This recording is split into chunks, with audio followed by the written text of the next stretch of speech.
adelantos y mirando de pronto unas publicaciones a través del Face, gracias a los hermanos que nos están ayudando, apoyando y haciendo que este mensaje se extienda por el mundo entero. Muchas gracias a ustedes y sigan adelante en, en la labor misionera a través de las redes sociales. Bueno, como hemos seguido nosotros, hemos dicho que tenemos que seguir hablando nosotros sobre la parte de lo que es el juicio de los vivos. Espero que cada uno de nosotros tengamos bien claro que el juicio de los muertos es de 180 años y comenzó en el año 1844. Ese año 1844 se cuenta como un año inclusivo. Entonces, al contarlo como año inclusivo, llegamos hasta el año 2023, este año. El 21 de Tirri se cumplen 180 años del juicio de los muertos y termina ese juicio de los muertos allí. Ese juicio de los muertos fue revelado para la iglesia Laodicea o la iglesia adventista del séptimo día. Por lo tanto, la verdad de ese juicio es para esa iglesia. Y independientemente de las otras denominaciones del mundo, pues han venido aprendiendo de la iglesia adventista con referencia al juicio de los muertos. Pero la iglesia adventista no tiene toda la luz con referencia al juicio de los muertos, teniendo en cuenta que tiene el punto de partida o la fecha de partida 22 de octubre de 1844. Y debo decirles algo importante a ustedes que están acá. El juicio de los muertos termina el 21 de octubre del año 2023, de este año. No es en septiembre, sino en octubre. Importante saber ese detalle, ¿no? A veces podemos confundirnos con unos septiembres que son proféticos y también nos dan ahí. Entonces ahí tenemos nosotros eso la iglesia adventista del séptimo día no conoce eso. O en otras palabras, la iglesia adventista del séptimo día no sabe cuándo termina el juicio de los muertos. La iglesia adventista del séptimo día no sabe cuándo comienza el juicio de los vivos ni cuándo termina tampoco. Esa ha sido unas revelaciones que el Ruach HaKodesh y Yahshua HaMashiach ha revelado a los obreros de la hora undécima.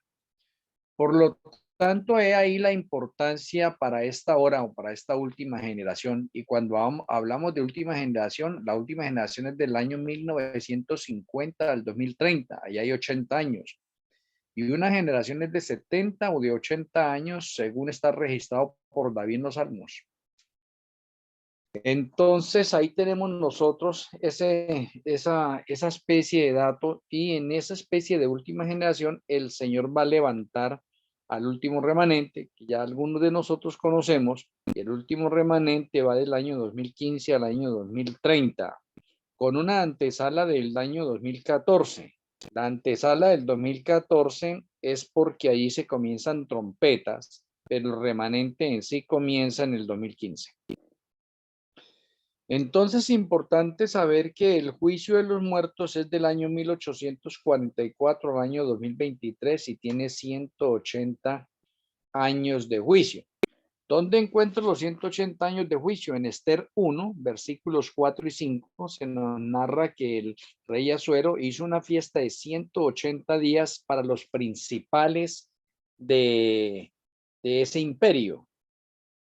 Entonces, esa fiesta viene a ser una figura de la fiesta o del Yom Kippur profético de los muertos, que es una fiesta para los principales del universo. Los principales del universo, o sea, el beneficio o las personas involucradas allí son los ángeles y los habitantes de los otros mundos. Ellos son los principales que tienen la conexión con Esther. Y luego tenemos otra fiesta de 7 días que se le dedica al pueblo. Entonces tenemos nosotros una fiesta de 7 años acá en el planeta Tierra para finalizar los 6.000 años de la historia del pecado. Pero tenemos otros 180 días también de pronto ahí en Primera Reyes 17 y 18, cuando podemos ver nosotros en Primera Reyes 17 y capítulo 17 y capítulo 18, cómo Elías al principio es enviado al arroyo de Querib por 6 meses. Y 6 meses es igual a 180 días. Y 180 días en la profecía es igual a 180 años. Entonces ahí tenemos otros 180. También tenemos los 180 entre el calendario de Nisan y el calendario de Tirri. De Nisan a Tirri o de Tirri a Nisan hay 6 meses y 6 meses equivalen a 180 días. O sea que tenemos nosotros referencias en la palabra de Dios con respecto al juicio. Ahora, en el libro de Esther el libro de Esther no habla de la palabra o del nombre Elohim, pero el libro de Esther podemos decir que es un relato en miniatura del plan de salvación relatado en figuras a través de la historia de Esther y el rey Asuero. Entonces es importante que tengamos nosotros ese conocimiento. He tratado de hacer las publicaciones a través del Face y de traer algunas que he tenido antiguamente para pasarlas ahora en esta temporada, porque necesitamos nosotros predicarle al mundo el juicio de los vivos. Y para predicarle al mundo el juicio de los vivos, pues debemos conocer muy bien el juicio de los muertos. Entonces, el juicio de los muertos, ya sabemos, 1844-2023, 180 años de juicio. ¿Cuándo termina el juicio de los muertos? El 21 de octubre del año 2023, este año, termina el juicio de los muertos. ¿Y qué hay de importancia en el juicio de los muertos? Significa que ya quedan pocas personas para pasar en la revisión de los libros en el reino de los cielos. O sea que si hay personas que se están muriendo todavía en este momento y están dentro de registradas en el libro de la vida del Cordero, entonces pasan a ese juicio de los muertos. O sea, conclusión, en el juicio de los muertos hasta el 21 de octubre de este año, Yahshua estará revisándole esos libros. A partir del día siguiente, ya empezamos con el juicio de los vivos. O sea, conclusión, hasta el 21 de octubre del año 2023 se va a revisar el último caso del muerto que hay ahí en ese caso y que esté registrado en el libro de la del Cordero. Hago ese énfasis porque en el juicio de los muertos, el que no esté anotado en el libro de la vida del Cordero, no lo llaman a lista o no revisan los libros. Solamente en el juicio de los muertos se va a llamar o se revisan los libros a todos los que están anotados en el libro de la vida del Cordero. Y de los que están anotados en el libro de la vida del Cordero, algunos son confirmados en el libro de la vida del Cordero y otros son borrados del libro de la vida del Cordero. Interesante mirar eso. Los que son borrados del libro de la vida del Cordero son anotados en el libro de la muerte y están perdidos. Entonces, el juicio de los muertos, el juicio investigador de los muertos, está haciendo un zarandeo también entre trigo y cizaña que hay allí. Entonces hay que hacer un énfasis bien bonito. Y la cizaña siempre será destruida. Recuerden, la cizaña siempre será destruida. La cizaña que sale del juicio de los muertos, entonces será destruida.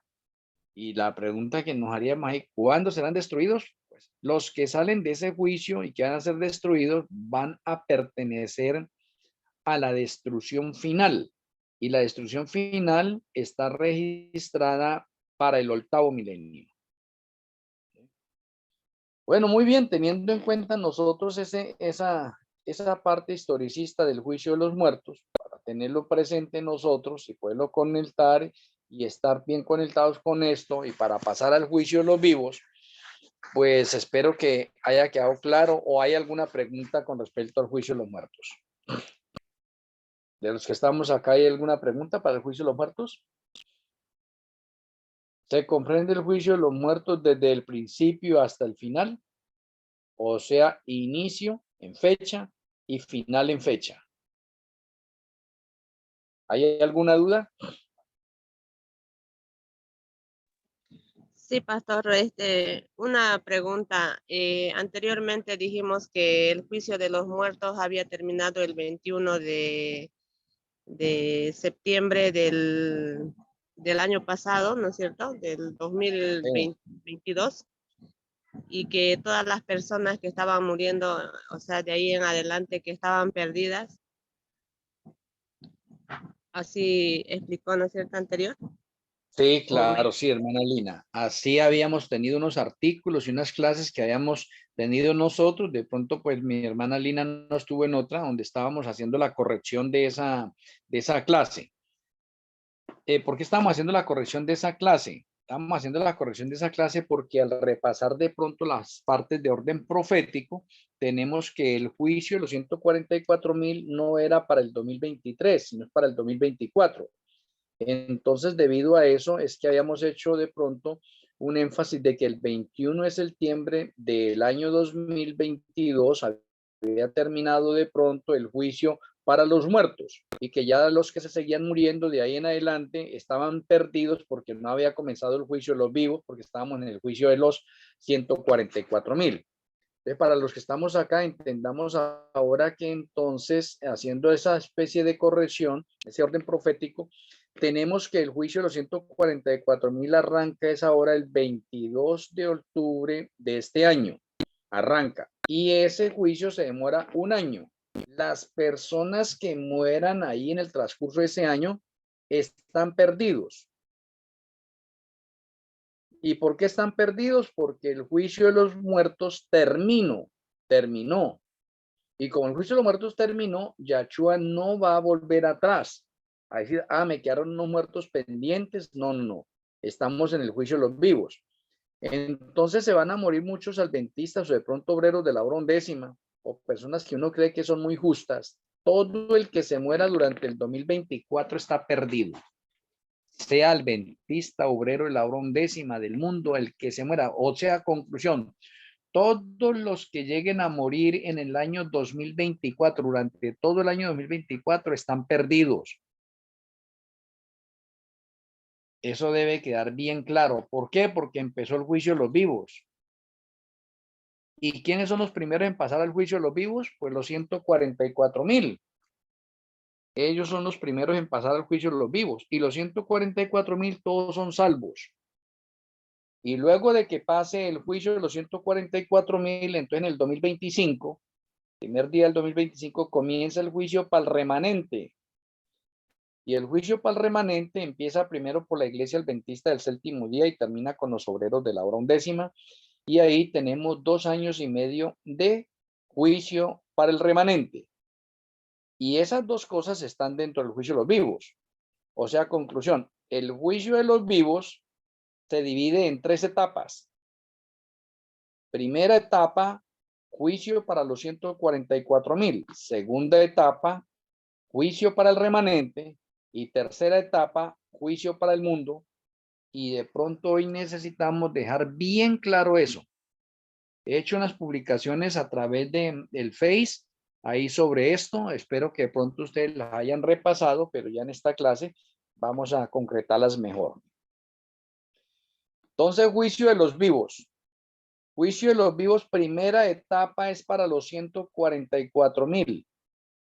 Y ese juicio arranca ahora en otoño de este mismo año, el 22 de octubre de este año, arranca ese juicio que en el calendario del santuario viene a ser el primer día del año 2024 ya. Entonces, para que tengamos en cuenta esto y proseguir adelante, déjenme mencionarles algo y espero la respuesta de ustedes. La iglesia adventista nos vino enseñando a nosotros y sigue enseñando y seguirá enseñando, me imagino, porque no creo que se vuelva para atrás, que las profecías se interpretan desde el orden historicista. Y la iglesia adventista no está de acuerdo con otra interpretación que no sea la historicista. Los obreros de la hora undécima interpretamos las profecías dentro del orden historicista y dentro del orden futurista. Ahora miremos algo importante. ¿Qué saben ustedes cuando hablamos del futurismo dentro de la iglesia adventista? O bueno, dentro del mundo.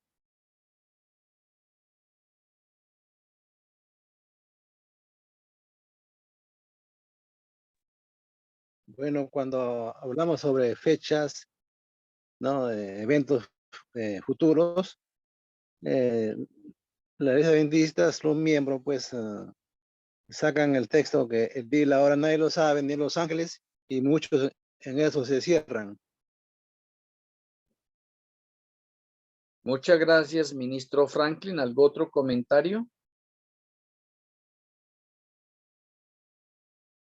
Se dice que el futurismo es de orden jesuita, o que fueron los jesuitas los que nos trajeron a nosotros las interpretaciones futuristas. ¿Alguien tiene otro comentario? Sí, y también fue por motivo de querer ocultar a la bestia, ¿no? O sea, le pusieron al futuro eh, para decir que el papá no era la bestia. Entonces, eso es lo que ha acontecido, pero nosotros creemos que la bestia está en el futuro, ¿no? Entonces la bestia ya está presente, ¿no? Solo que en el futuro va a recibir pues la autoridad para actuar 42 meses. Entonces ahí la iglesia adventista no quiere entender de que ¿no? En cuanto a profecía de tiempo, ¿no? De futuro, que no encajan ellos. Bueno, muchas gracias, ministro Franklin. Hice una publicación con respecto de que los obreros de la hora undécima somos historicistas y futuristas, y un poco de adventistas se sacudieron, se indigestaron con eso. No sé si alguno de los que estamos acá se puede indigestar, pero déjeme decirle que la Biblia nos enseña sobre el futurismo. El profeta Daniel es un futurista. Isaías es futurista. Jeremías es futurista. Ve, importante. Zacarías es futurista. Voy a mostrarle una parte de pronto de Juan. Juan es futurista en el Apocalipsis. Voy a mostrarles un momentico eso para que nos demos cuenta que el futurismo no depende de los jesuitas, ni el futurismo depende de otra entidad, ni de un hombre. El futurismo depende de la revelación directa de Elohim, porque Elohim conoce el pasado, el presente y el futuro y nos lo ha revelado a través de su palabra. Por lo tanto, el futurismo viene directamente de Elohim. Y si el futurismo viene directamente de Elohim, pues nosotros hacemos bien en aceptarlo, porque viene de él. Vamos a ir a Apocalipsis 17 un momentico antes de seguir en el juicio de los vivos para mostrar esto, porque esto es clave para el juicio de los vivos, porque en el juicio de los vivos tenemos que hablar de futurismo. Y si no comprendemos esto también, pues nos bloqueamos allí. Ahora, el historicismo es una parte importante para comprobar la historia bíblica que ya ha pasado, pero se centra en el pasado. Y por eso se llama historicismo para el pasado. Mientras que el futurismo, como la expresión dice, el futuro está revelado allí. ¿Y quién lo reveló? Pues Elohim. Elohim nos lo ha revelado en su palabra. Bueno, miremos entonces algo importante en Apocalipsis 17, versículo 1. Dice, vino entonces uno de los 7 ángeles, aquí en Juan, que tenían las 7 copas, y habló conmigo diciéndome, ven acá y te mostraré la sentencia contra la gran ramera. Ahora apretemos un momentico. Juan sabe de la gran ramera, lo que anteriormente se había mencionado en Apocalipsis 13, 14, tiene un indicio, pero es que Juan está viviendo de pronto en el año 94, 95, que se le está dando el Apocalipsis. ¿Sí? Entonces podemos decir que Juan está nulo. Ahora, ¿cómo podemos ver el futurismo aquí? Pues aquí hay un ángel, ¿sí o no? Lo que vea, vino entonces uno de los 7 ángeles. ¿De cuáles ángeles? De los que están derramando las 7 copas. Porque dice que tenían las 7 copas. Vino uno de esos ángeles y habló conmigo diciéndome, ven acá y te mostraré. Ahora les pregunto a ustedes, ¿cómo es posible que ese ángel conoce el futuro? ¿Cómo hizo para saberlo? Nosotros podríamos decirle, oye, no, el futurismo entonces eso no. Ese ángel está equivocado, ese ángel debe mostrar las revelaciones a través del historicismo, no. El ángel se está yendo al futuro y dice, ven acá y te mostraré la sentencia contra la gran ramera. Futuro. Importante, la que está sentada sobre muchas aguas. Entonces utiliza un lenguaje figurado y simbólico para mostrarle y enseñarle a Juan. ¿Pero qué? Sobre el futuro. O sea que este ángel es futurista. Es interesante y sabe. Ahora pregunto, ¿este ángel sabe quién es la gran ramera?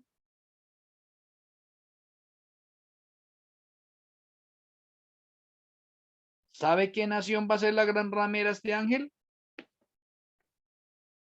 Me gustaría la respuesta de ustedes. Sí, señor. Claro que saben. Por supuesto que el ángel está revelando el futuro a Daniel. Y también no solamente a Daniel, porque Daniel recibe la revelación muchos siglos antes de Mashiach. Pero después viene Juan. Y Juan también le es revelado, le daba muchas revelaciones del futuro.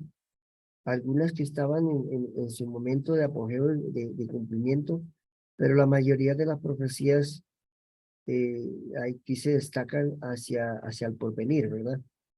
Entonces, y no solamente a Juan, porque de hecho las profecías anuncian un futuro, generalmente.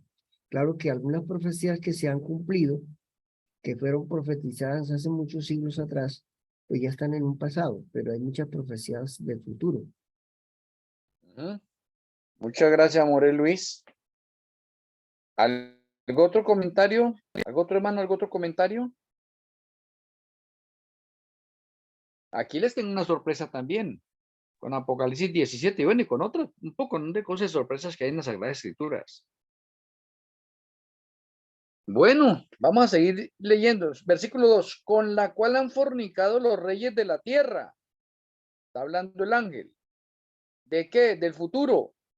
Y los moradores de la tierra se han embriagado con el vino de su fornicación. Y me llevó en el espíritu al desierto y vi a una mujer sentada sobre una bestia escarlata llena de nombres de blasfemia que tenía 7 cabezas y 10 cuernos. Futuro. Y la mujer estaba vestida de púrpura y escarlata y adornada de oro, de piedras preciosas y de perlas, y tenía en la mano un cáliz de oro lleno de abominaciones y la mundicia de fornicación. Oiga, ¿qué futuro? Oiga, este ángel es futurista. Y bueno, y usted sigue mirando Apocalipsis 17, y no solo Apocalipsis 17, muchas partes de las Sagradas Escrituras. Y las Sagradas Escrituras nos están hablando de ¿qué? De futurismo. Oh, interesante. Que tenemos que ponerle un poco más de atención a eso, sí, y de pronto en las clases más anteriores, más después podemos hacerle más énfasis de pronto aquí a Apocalipsis 17 y bueno, y Apocalipsis completo. Para mirar que el futurismo no depende de los jesuitas, el futurismo no depende de pronto de una denominación, no depende de un hombre. El futurismo depende de Elohim, viene de Elohim directamente, está registrado en la palabra del Eterno, por lo tanto nosotros como obreros de la hora undécima no nos debe dar miedo decirle a un adventista de que nosotros interpretamos las profecías en el orden historicista y futurista. Vamos a tener de pronto un poco de contradicciones con ellos, pues bueno, dejémoslos que ellos crean a su manera, pero nosotros tenemos una luz mayor. Por lo tanto, el futurismo es clave para nosotros. Y ahora hablar del juicio de los vivos, pues eso es futurismo, porque el juicio de los vivos no ha empezado. Entonces nosotros como obreros de la hora undécima somos futuristas. Ahora, a medida que transcurre el tiempo, entonces entra el historicismo a comprobar la verdad bíblica. O sea que el historicismo en este momento es una parte o es una rama de la historia en este momento para comprobarnos que los hechos bíblicos son una realidad y nos los confirman con los sucesos, los lugares y las fechas determinadas. Ahí está el historicismo. La iglesia adventista se ha vuelto historicista y se ha quedado allí. ¿Cómo se habrá quedado la iglesia adventista en el historicismo que hoy en la actualidad, en la profecía, ellos todavía siguen en el 6º reino, mientras que nosotros como obreros de la hora undécima vamos en el 7º reino ya? O sea que la iglesia adventista está esperando de pronto otra revelación de pronto de yo no sé de qué magnitud para decirle que estamos viviendo en el séptimo reino, porque están estancados en el sexto. Entonces mire la importancia del futurismo acá, en la revelación. Porque cuando nosotros vamos al futurismo, entonces nos adelantamos a los hechos y ya cuando llegan los sucesos, entonces lo podemos confirmar a través de la historia, lo que hemos hecho nosotros o lo que el Eterno me reveló a través del sexto reino y del séptimo reino, basado en la revelación del Señor a través del Ruach HaKodesh y de su palabra. ¿Y cómo es que nosotros hoy en el mundo entero podemos decirle al mundo entero que hay unas profecías que se han cumplido ya por parte de los obreros de la hora undécima y por qué ellos están callados o por qué nosotros nos quedamos callados y no hablamos con autoridad? Tenemos que hablar con autoridad y decirle a las personas, mire, el sexto reino, es que es más, la iglesia adventista no sabe cuándo comenzó el sexto reino. Para algunos dicen que en el año 1798 y confunden el evento lo mismo que la parte de 1844. Y no, señor, en el año 1798 se cumplió la profecía de los 1260 años, ¿sí? Pero ahí no comenzó el sexto reino. El sexto reino oficialmente comienza en el año 1868. Ahí es donde comienza el sexto reino. Y el sexto reino es Estados Unidos como potencia. ¿Y por qué se conoce que empieza en el año 1868? Porque Estados Unidos rompe las relaciones con el Vaticano. Y esas relaciones fueron restablecidas en el año 1984.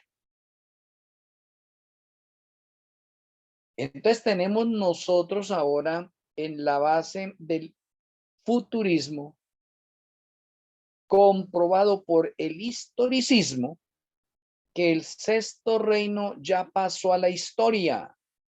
Y como ya pasó a la historia, usted y este servidor debemos conocer el inicio de ese reino y el final de ese reino. Entonces eso no lo conoce la iglesia adventista del séptimo día. Por eso la iglesia adventista del séptimo día todavía está estancada en el sexto reino y están esperando de pronto cuando vaya a empezar el séptimo reino, cuando ya estamos viviendo en el séptimo reino. Muy interesante entonces esa área.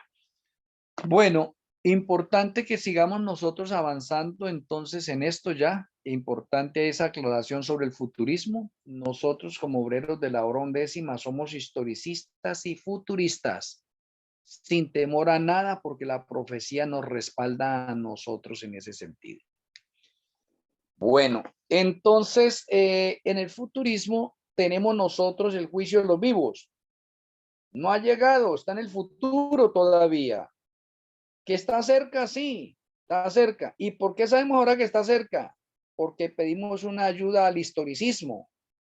Entonces el historicismo nos dice en este momento, oye, pero estamos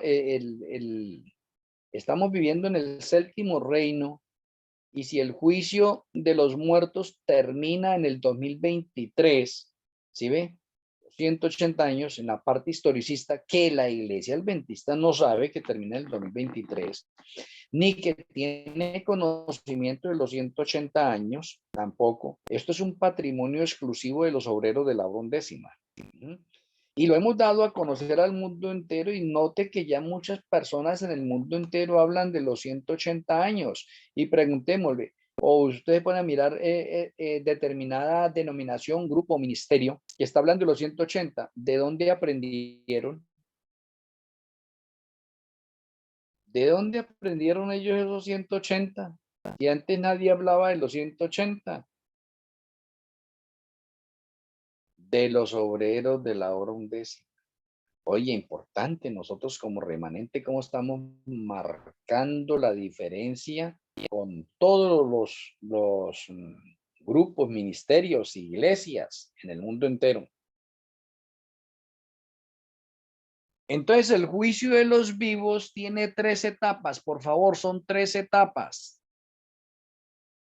Las 3 etapas que tiene el juicio de los vivos, primera etapa es para los 144,000 literales.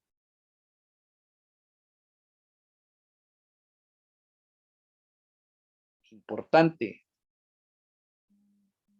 Segunda etapa del juicio de los vivos es para el remanente. Les pregunto a ustedes, ¿cuál es el remanente? Remanente que va a pasar por el juicio, ¿cuál es? Los adventistas y obreros de la hora undécima. Adventistas y obreros de la hora undécima. Y entre los adventistas, pues están todos los grupos y ministerios independientes que se han separado de la iglesia adventista. Ellos también participan de eso. Forman parte del remanente. Entonces, ese juicio es solamente para el remanente del año 1844 en adelante. Ningún otro remanente participa de ese juicio de los vivos. ¿Por qué? Porque la iglesia ahora necesita ser pesada en la balanza del juicio. Ahora note algo importante que necesitamos aprender acá y relacionarlo para más adelante. Y antes de decirlo esto, quiero decirle a ustedes, ¿cuándo comienza el zarandeo para el remanente? ¿O cuándo es que se da el zarandeo? ¿O qué es el zarandeo? ¿Qué entendemos nosotros por eso? Pues zarandeo es que se va a zarandear a los buenos y a los malos, pero ¿desde cuándo?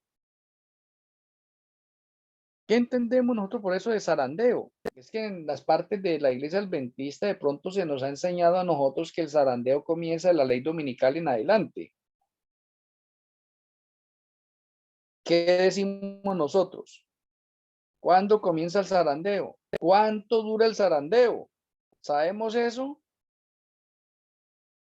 Esto es futurismo. ¿Sí ve? Entonces estamos esperando que llegue la historia para comprobar entonces nosotros el hecho del zarandeo. No, ya lo tenemos, así como el ángel le está enseñando a Juan el futuro, el futurismo.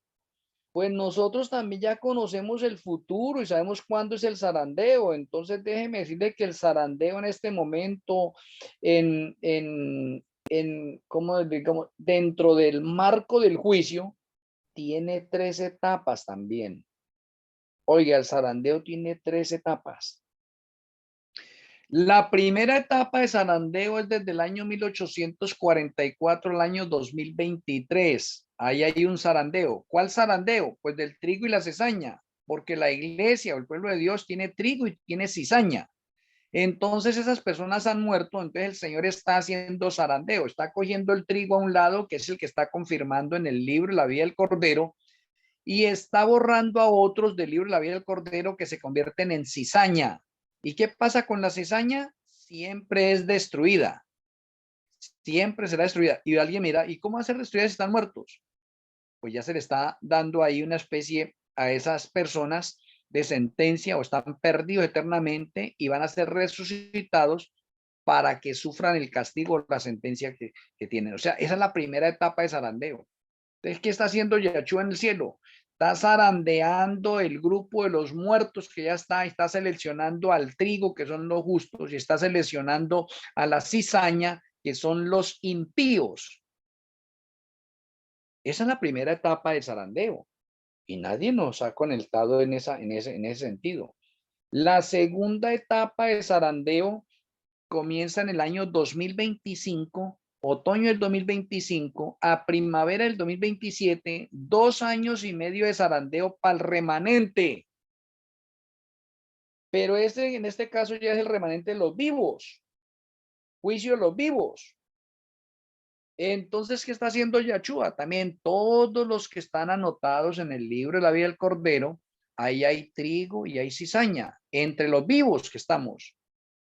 Entonces, ¿qué está haciendo Yahshua? Yahshua está ahorita escogiendo el trigo, que eso es zarandeando la iglesia. O sea, la iglesia se va a hacer zarandeada del 2025 al 2027. Se zarandea a la iglesia, se aparta el trigo o se confirma el trigo en el libro de la vida del Cordero y la cizaña es borrada del libro de la vida del Cordero y anotada en el libro de la muerte y queda lista para darle muerte. ¿Y cuál es la muerte que le va a dar? Pues la de Ezequiel 9. Apenas termina el juicio, entonces esa cizaña será muerta. Importante. Entonces, esa es la segunda etapa del zarandeo. La tercera etapa del zarandeo es del año 2027 o primavera del año 2027 a otoño del año 2029 y son 2 años y medio también.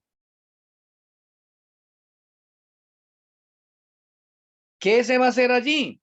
Ese es el juicio para el mundo en general.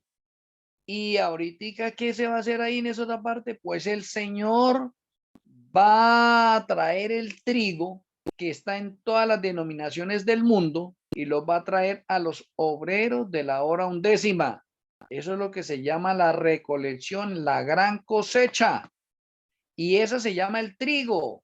O sea, el mundo está siendo zarandeado, en el mundo en general está siendo zarandeado. Se está escogiendo el trigo o se está confirmando el trigo en el libro de la vida del Cordero. Por eso se llama la cosecha final, el fuerte pregón y la cosecha final.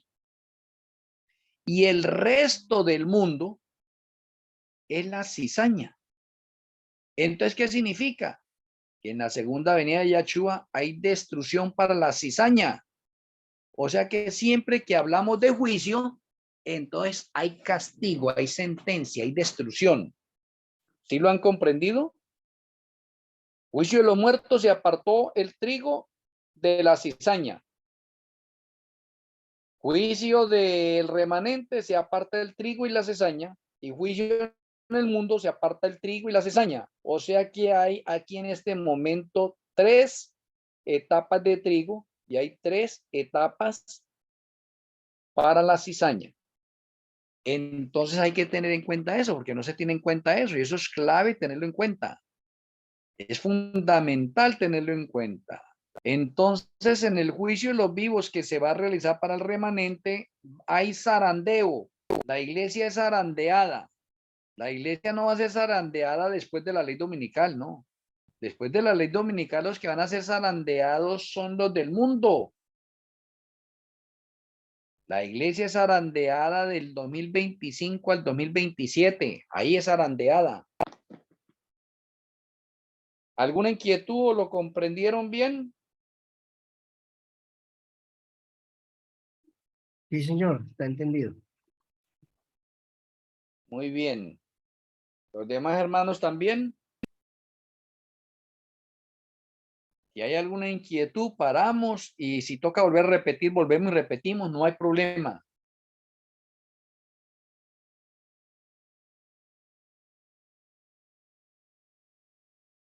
Bueno, muy bien. Ahora otra cosa que necesitamos hablar del juicio en general. El juicio de los muertos, hay justos y hay impíos. Recuerden eso. Justo de los muertos, hay justos y hay impíos. Por eso es que hay zarandeo. Juicio de los 144,000, solo hay justos. Por lo tanto, ahí no hay zarandeo, porque todos son justos. El juicio de los 144,000, que es de un año. El juicio del remanente, hay zarandeo, o hay justos y hay impíos en el remanente. Por eso hay zarandeo. Y en el juicio del mundo,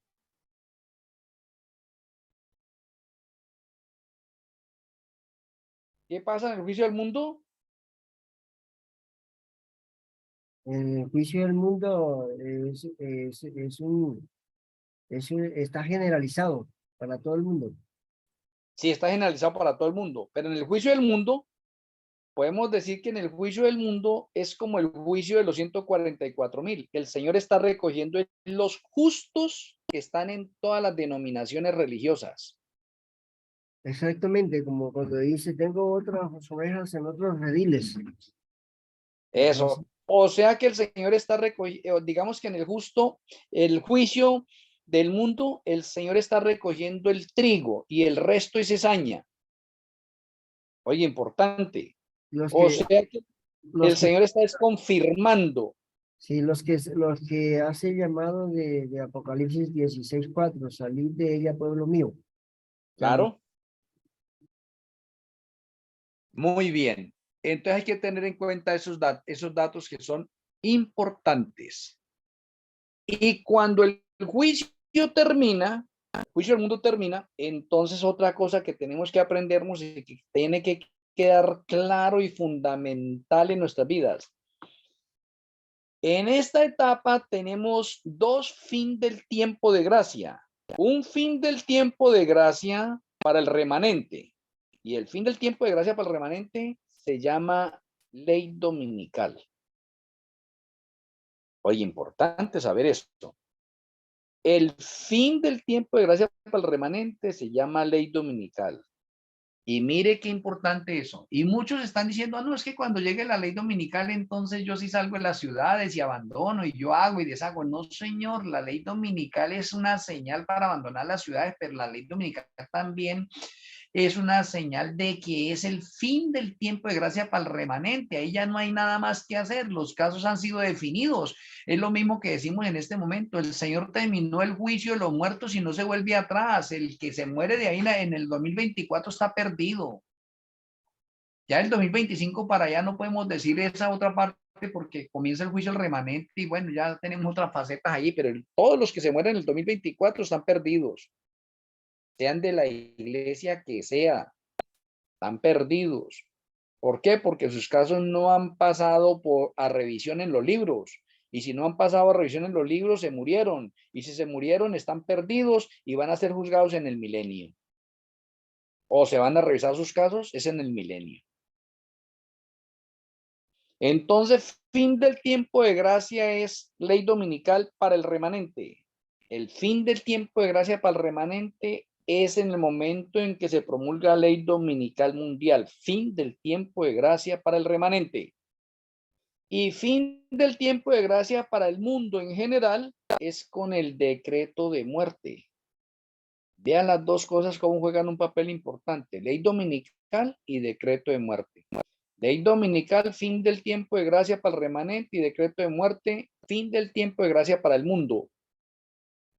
Entonces ahora les voy a mencionar porque debe quedar claro esto. Y eso está dentro de la sombra.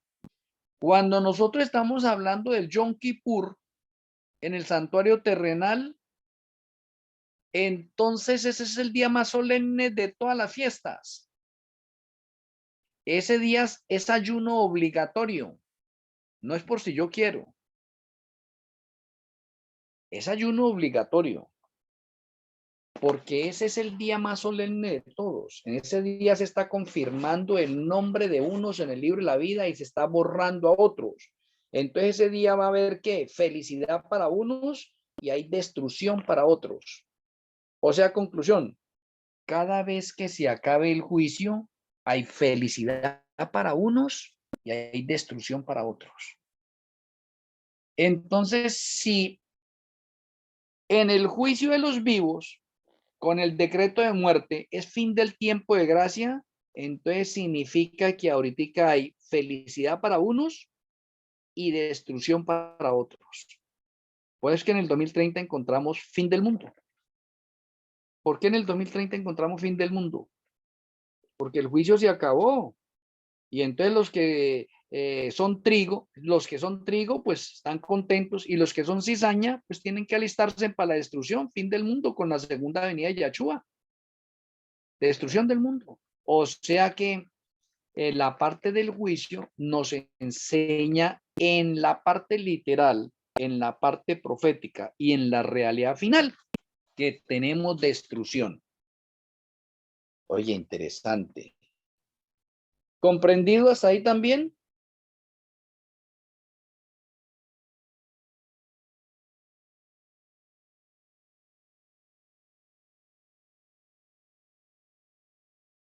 Bueno, estamos meditando. Claro que la parte de meditación es mañana a las 7.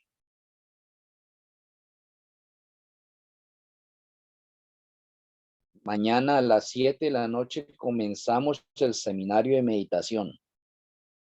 Yo lo veo que están meditando harto. Bendito sea el Señor. ¿Comprendido? Sí, comprendido. Muy bien.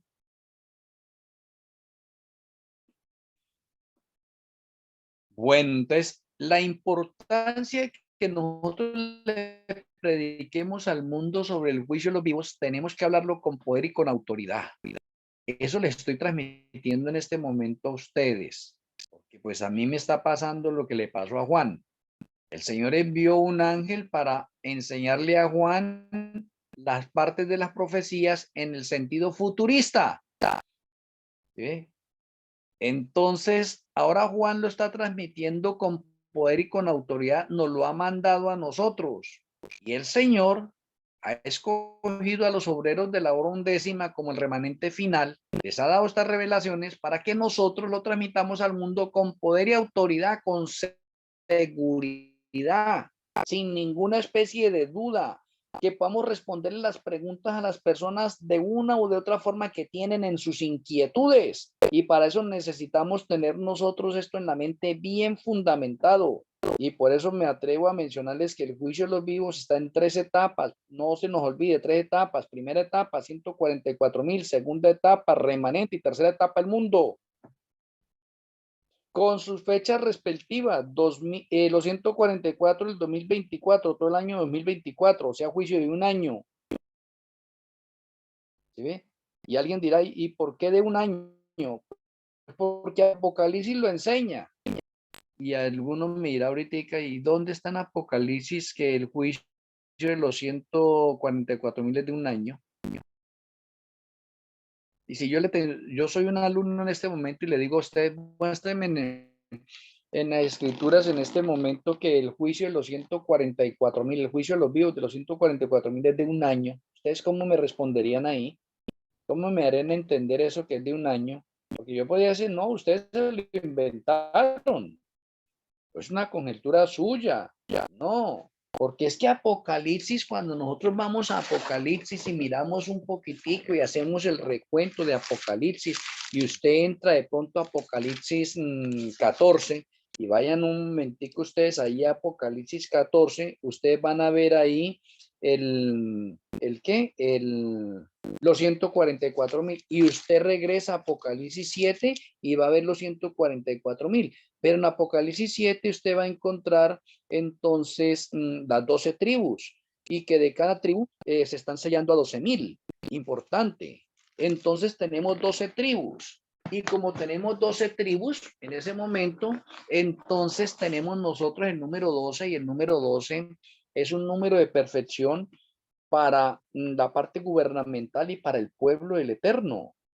Entonces se va a juzgar a quién, a los 144,000 allí como el ejército final. ¿Y por qué tenemos el número 12? Pues tenemos el número 12 porque dentro del calendario hebreo que el Eterno respeta eso, tenemos 12 meses también nosotros. Y si nosotros vamos a Apocalipsis 21, 21 y 22 nos vamos a dar cuenta que cada mes tenemos que comer del árbol de la vida. Pues aquí dentro de la parte del calendario de nosotros serían 12 meses. ¿Sí ve? Y dentro de ese calendario de 12 meses, entonces nosotros tenemos, oiga, 12 meses. Y tenemos una conexión correcta entre los 12 meses con el año hebreo. Y entonces nosotros en esa conexión del año hebreo, entonces decimos nosotros, carambas, o sea que los 144,000 tienen 2 factores de un año. Tienen los factores de un año relacionados en esa área y tienen unos factores de un año relacionados con el tiempo de angustia de Jacob que van a pasar, que van a ser 12 meses. O sea que los 144,000 tienen una conexión del número 12, los 12 meses. Conclusión, en el año 2024, los 144,000 cada mes pasará una tribu a juicio, hasta que en el transcurso de los 12 meses se juzga a los 144,000 por tribus. No es así al 1, 2, 3, no, por tribus. Y si usted mira el orden, entonces usted puede mirar y yo le podría decir a ustedes ahorita acá en ese momento, oye hermanos, ¿y cuál será la primera tribu que va a pasar por el juicio? ¿Ustedes qué me podrían responder ahí? ¿Cuál será la primera tribu que va a pasar por el juicio? Y ya hemos tenido conexiones y algunas clases, algunos pasabocas. Y decimos nosotros, santuario terrenal. Del santuario terrenal, ¿cuál es la tribu que es jefe? La jefe de todas. Leví, pastor. Leví, dice Rosalía, gracias por su aporte. ¿Qué otros hermanos dicen? ¿Hablan? ¿Cuál es la tribu jefe de todas? Santuario terrenal. La de La de Judá. Judá. La de Judá, pero en ese contexto, como usted nos ha enseñado, arrancaría entonces por la tribu de Leví, que son los sacerdotes. La tribu de Leví, que son los sacerdotes. Pero como no hemos llegado todavía a la parte del sacerdocio, sino estamos en los 144,000 y el Señor va a juzgar primero a los 144,000 y lo va a hacer por tribus, entonces, ¿con qué tribu comienza? Sí, la de Judá. Ustedes llegan a Apocalipsis 7 y usted mira acá, versículo 5, versículo 4, yo vi el número sellado, 144,000 sellados de todas las tribus de los hijos de Israel. Y versículo 5, de la tribu de Judá. ¿Cuál es la primera tribu? Judá.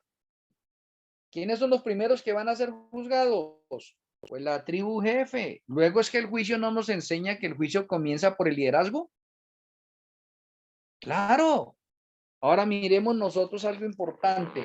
A través del juicio siempre vamos a mirar que, por ejemplo, el juicio del remanente va a comenzar con los líderes. En el juicio del mundo, los que vienen, las ovejas que vienen de otros lados, comienzan por los líderes de esos lugares. Por lo tanto, en el juicio para los 144,000, pues va a comenzar con los líderes de las tribus. Y los líderes de las tribus pues son los de Judá. O sea que los primeros que van a ser juzgados ahí es la tribu de Judá. Y luego sigue el orden. O sea que tenemos un parámetro lindo. Ahora, el parámetro lindo que tenemos nosotros es porque el mismo cronograma profético nos lo enseña también. Oye, qué interesante. Y cuando hablamos de cronograma profético es porque las 12 tribus tienen un cronograma específico. Hay una tribu jefe y hay 4 tribus jefes por los 4 puntos cardinales.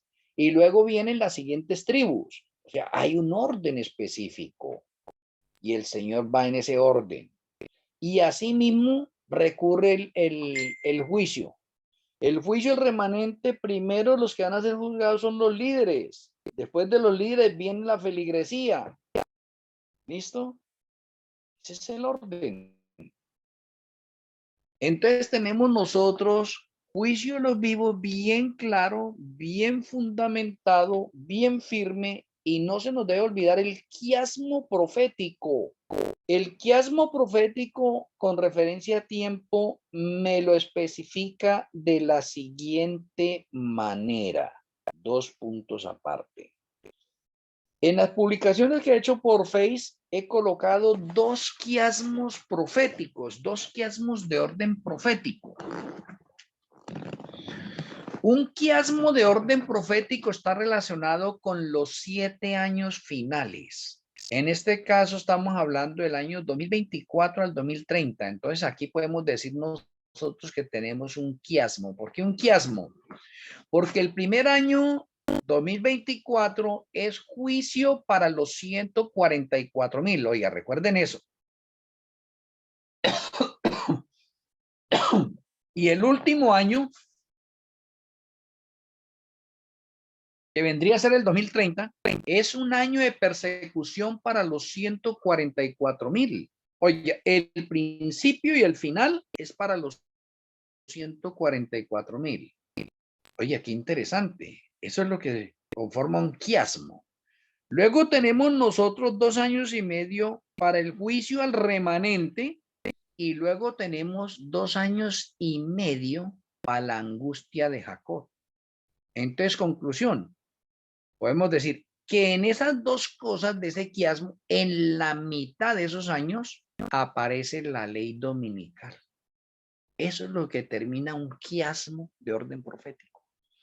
Entonces, decimos también de otra forma, el primer año es el juicio para los 144,000 y el último año es la angustia de Jacob para los 144,000. Segunda parte, los primeros 2 años y medio es el juicio para el remanente y los 2 años y medio de la ley dominical en adelante es la angustia de Jacob.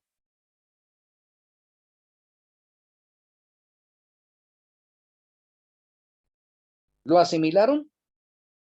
Entonces, la angustia está dividida en dos partes, angustia previa y angustia de Jacob. La angustia previa es de 2 años y medio y la angustia de Jacob es de 1 año. Para que entendamos eso. El juicio al remanente es de 2 años y medio y el juicio a los 144,000 es de 1 año. ¿Comprendido?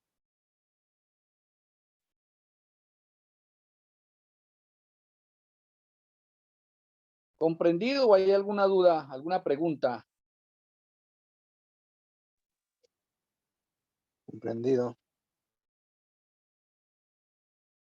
Saqué una gráfica sobre eso, que ahí ustedes la pueden ver a través del Face mío. Ahí hay una gráfica.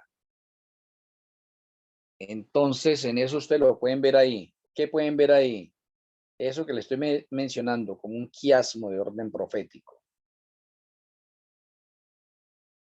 Entonces, mire que la misma profecía nos enseña a nosotros 2 órdenes. Y entre esos 2 órdenes tenemos 1260 días por un lado y 1260 días por otro lado, que eso es la gráfica de los 2520 que he realizado. Entonces tenemos nosotros 1260, entonces dados en qué forma? Al juicio de los vivos para el remanente en general. Y cuando hablamos del juicio de los vivos para el remanente en general, está en 2 etapas. Primera etapa, 144,000 y segunda etapa, la Iglesia Adventista y Obreros de la Hora Undécima. Que no nos vayamos a confundir con las otras etapas que estaban mencionando. ¿Sí?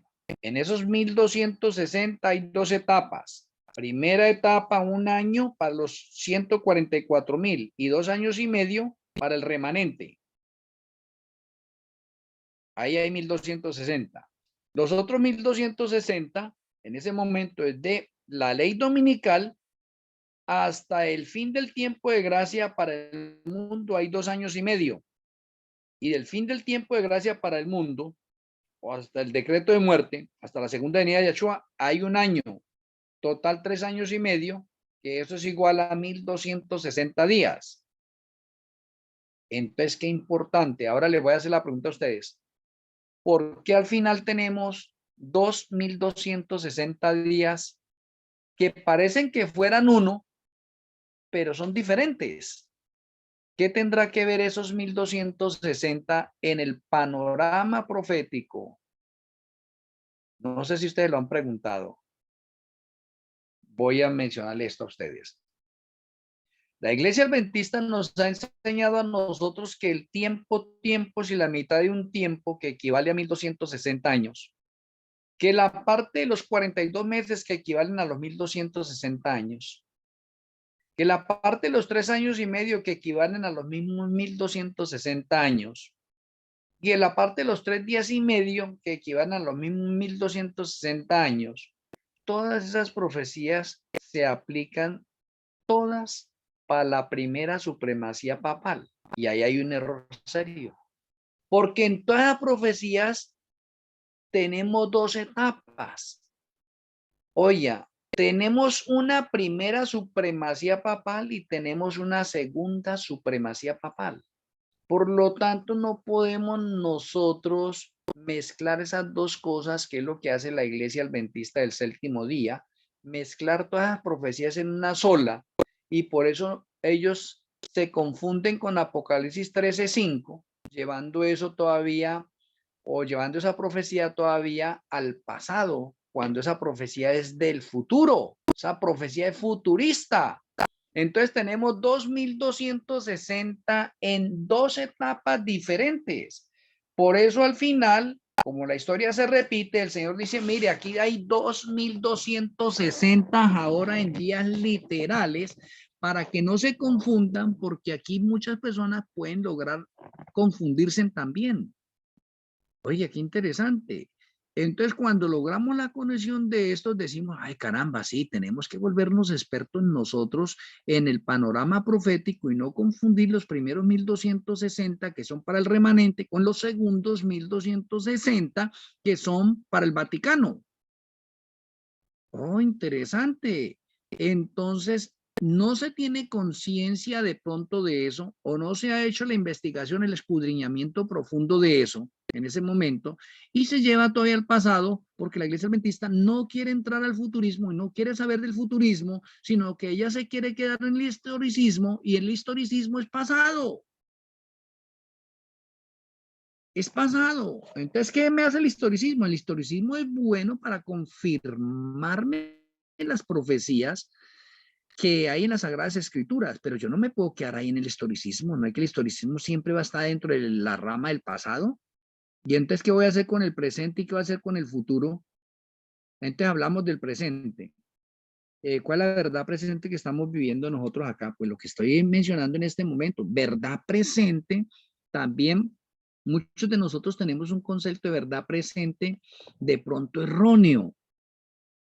La verdad presente es a medida que va marchando la profecía y nosotros la estamos viviendo, eso es verdad presente. Entonces notemos que verdad presente es la verdad de los tres ángeles. La verdad de los tres ángeles es verdad presente y la verdad de los tres ángeles viene desde el año 1844. Ahora le pregunto a usted, ¿cuándo termina el ministerio de los tres ángeles? ¿O el ministerio de los cuatro ángeles? Con Apocalipsis 18. ¿Cuándo termina?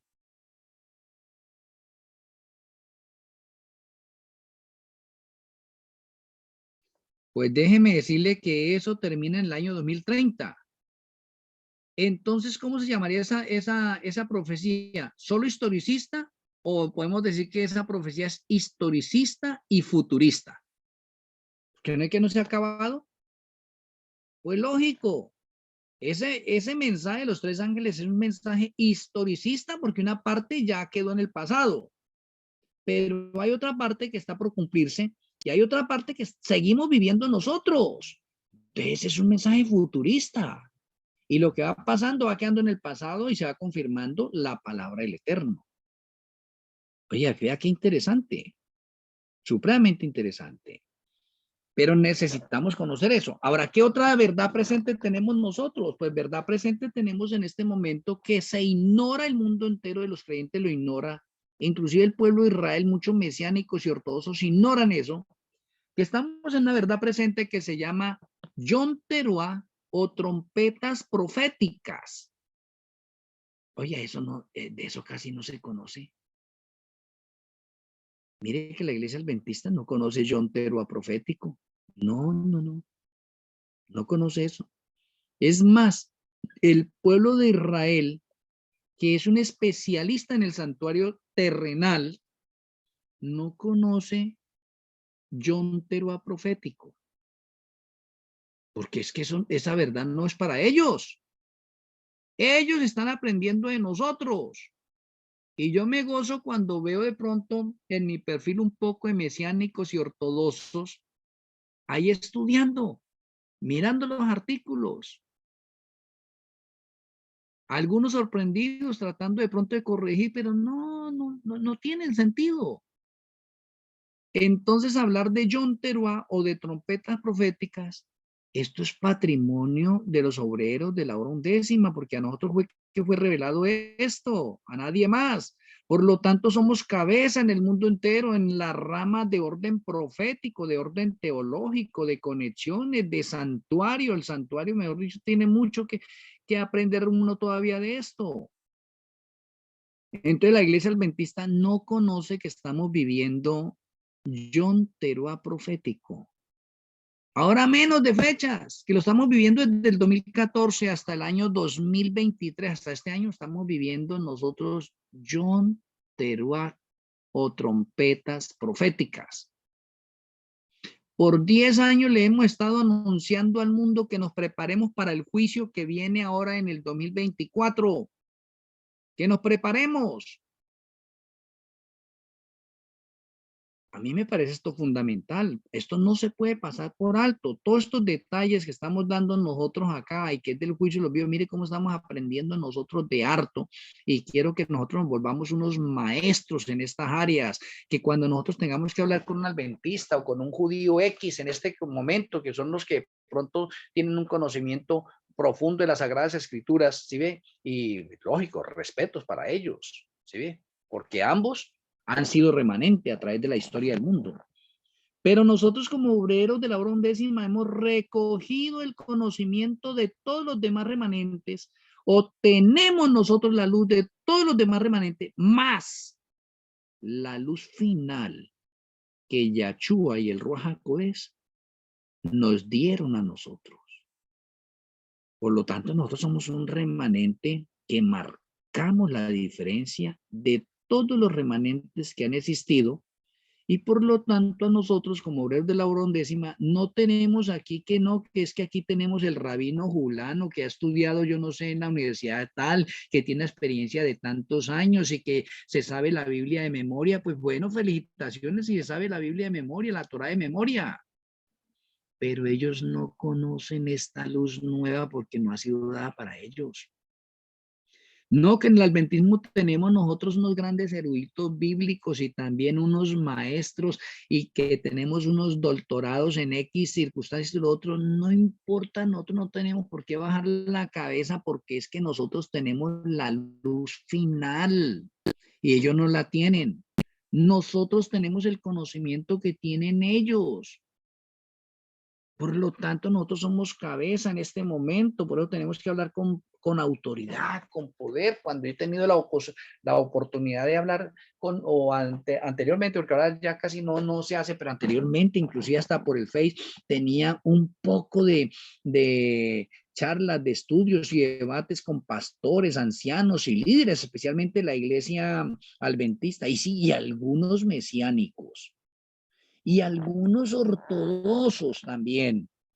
Y déjeme decirle que ellos han quedado corto cuando han hablado con nosotros en este momento, con este servidor, porque yo hablo con poder, con autoridad en este momento de las cosas del Eterno, así como si yo hubiera estudiado esto yo no sé por cuántos años.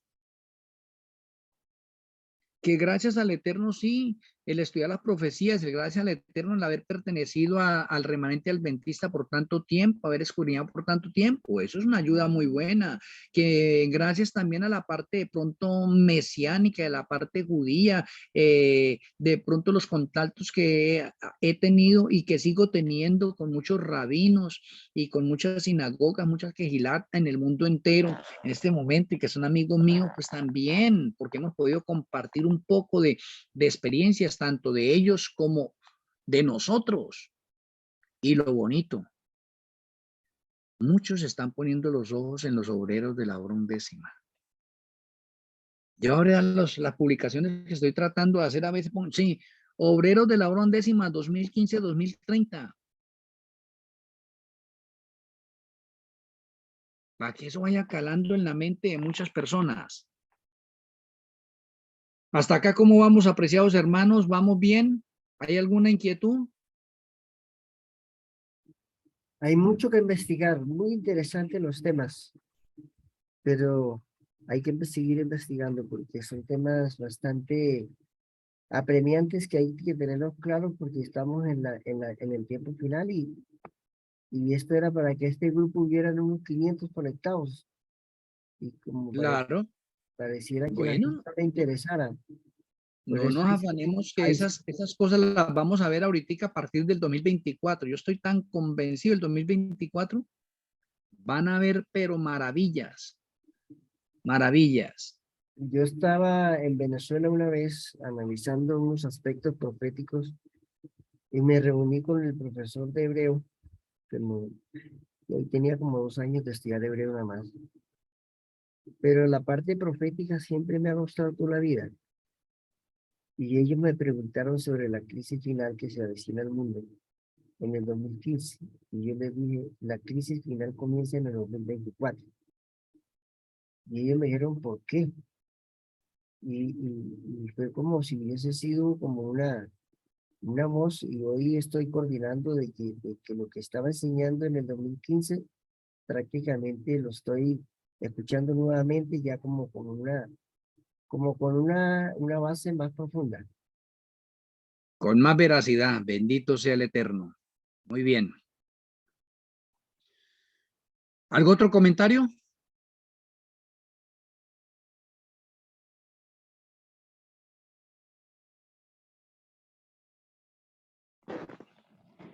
Entonces, seguimos adelante. Siguiente etapa que necesitamos mirar. ¿Qué se hace en el juicio de los 144.000? ¿Qué es lo que se hace? Juicio de los 144.000, primero que todo recordemos algo importante, sin olvidar a nuestro Elohim Malquisedec, porque él trabaja a escondidas. Recuerde que Malquisedec trabaja a escondidas. Y en otra, a pesar de que Malquisedec trabaja en escondidas, podemos decir que Malquisedec es el que más trabaja, o trabaja más que Yahshua. Oye, interesante. ¿Sí sabían ustedes eso? ¿Que Malquisedec trabaja más que Yahshua? Sí, señor. Porque es que Malquisedec es el encargado, es el revisor de pronto fiscal en este momento, es el supervisor, es el que coge los casos de cada uno de nosotros, porque recuerde que el ángel de la guarda hay unas cosas que no puede anotar de nosotros a través del pensamiento, de la mente.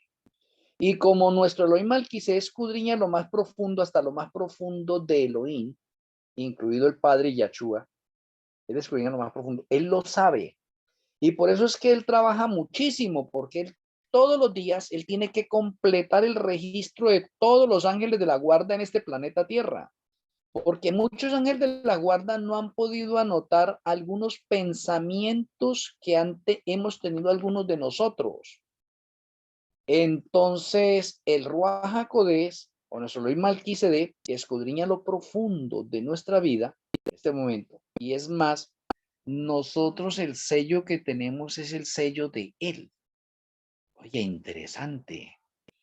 Entonces él completa el registro y esos registros son los que él envía al cielo para que Yahshua entonces continúe la siguiente parte del trabajo. Entonces cuando el registro le llega a Yahshua, le llega adelantadísimo porque Malquisedec ya le ha colocado ahí algo importante. Y algo importante que le ha colocado ahí es victoria. Oye, interesante. Por lo tanto, los 144.000 son victoriosos. Entonces, ¿qué es lo que ha hecho o qué es lo que hace nuestro Elohim Malquisedec? Confirmar a los 144.000. ¿Y cómo los confirmó? Pues como dice la Sagrada Escritura, los selló, los ungió o están ungidos. Oye, importante. Están ungidos los 144.000. Y como los 144.000 están ungidos, ese es un grupo élite o es el ejército élite de Malquisedec y de Yahshua.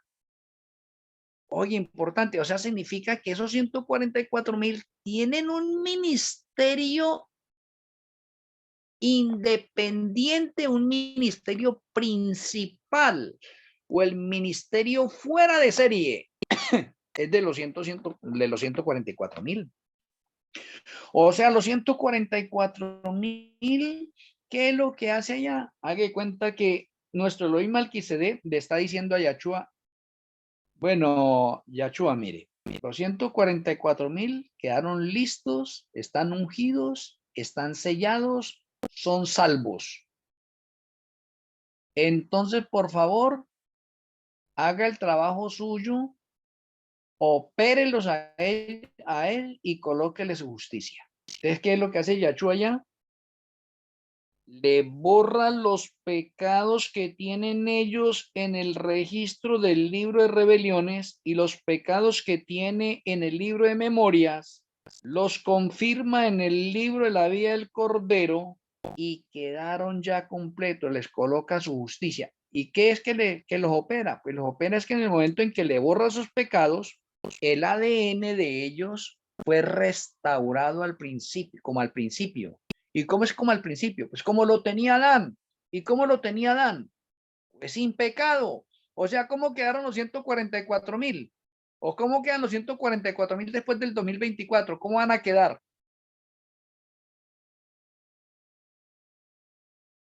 Como Adán, sin pecado. Por eso es que los 144.000 van a reflejar el carácter de Yahshua al 100%. Adán antes de pecar reflejaba el carácter de Yahshua al 100%, sí. De los 144.000 que son operados, le borran los pecados, ya no tienen pecado y están vivos. Esto es un milagrazo, esto es la operación, esto es algo hermosísimo.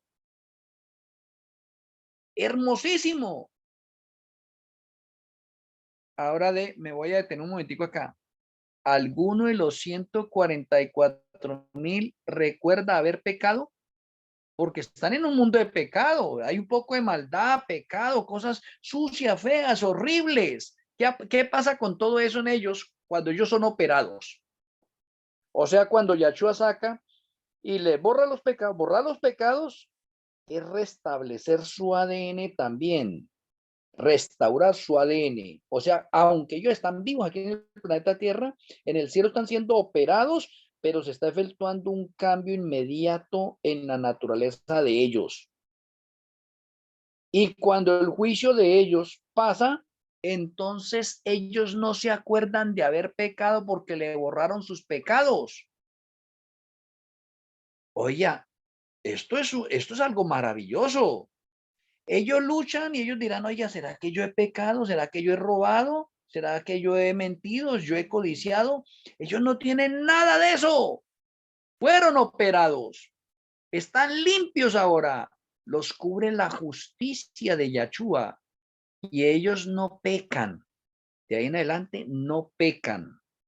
Ahora les voy a preguntar, ¿por qué no pecan?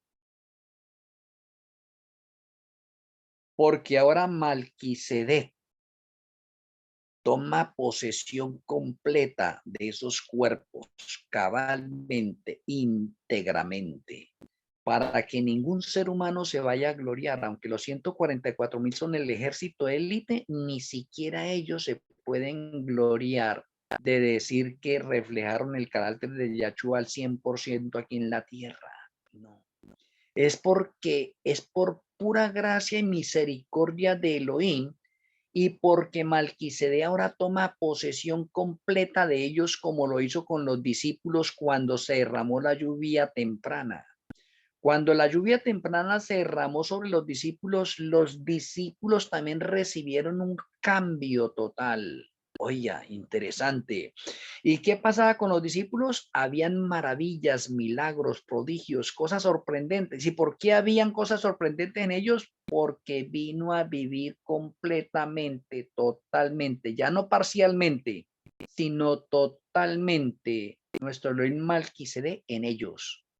Entonces, conclusión, Malquisedec se manifiesta en la raza humana parcialmente y por eso las arras que se nos han dado del espíritu del Ruach HaKodesh de Malquisedec se pueden ir aumentando hasta que se completen al 100%.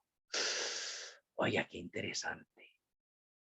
Qué interesante esto. Interesante. Entonces, ¿por qué en el 2024 van a haber milagros y maravillas? Porque ya hay uno de los 144.000 por diferentes partes del mundo que ya fueron revisados sus casos, ya fueron operados. En nuestro Elohim Malquisedec toma posesión de esas vidas y al tomar posesión de esas vidas, entonces una persona de esas, ¿qué es lo que va a hacer? Milagros, maravillas, prodigios, cosas sorprendentes. ¿Se van a ver desde cuándo? Desde el 2024 en adelante. Y en el 2027, cuando llega el derramamiento de la lluvia tardía, entonces los 144.000 harán milagros 10 veces mayores que los que van a hacer y que no pertenecen al grupo élite. O sea, los otros van a hacer milagros también, pero los 144.000 a partir del 2027 harán milagros 10 veces mayores de los que van a hacer los que van a recibir la lluvia tardía también. Oye, interesante. Oye, qué interesante. Y por eso se cumple la palabra del Señor, ¿qué cosas mayores harán o haremos nosotros? ¿Cuándo? En ese cumplimiento de orden profético que tenemos y que estamos viviendo verdad presente y nos adentramos al futurismo. Estamos cerca de estas cosas. ¿Y cómo estamos tan cerca de empezar a mirar que en el 2024, apreciados hermanos que están acá, no nos afanemos acá por los que estamos? Desde el 2024 en adelante vamos a tener nosotros ahorita una manifestación de milagros por todas partes del mundo. ¿Por qué? Porque los 144,000 están siendo sellados. Entonces miremos, el primer mes del 2024, entonces pasa la tribu de Judá. Y la tribu de Judá son 12,000. Entonces significa que el siguiente mes ya hay 12,000 hombres en el mundo entero haciendo milagros por el mundo. Oh, a mí me llena esto de alegría, a mí me llena esto de satisfacción. ¿Ustedes cómo lo ven así? Al segundo mes ya pasaron los siguientes, ya habrán 24,000 personas haciendo milagros, hasta que pasan todos y habrán 144,000 hombres en el mundo entero haciendo milagros, maravillas, prodigios, predicando la palabra con poder, con autoridad, y muchas almas empiezan a convertirse, a pedir el bautismo, a ser agregados.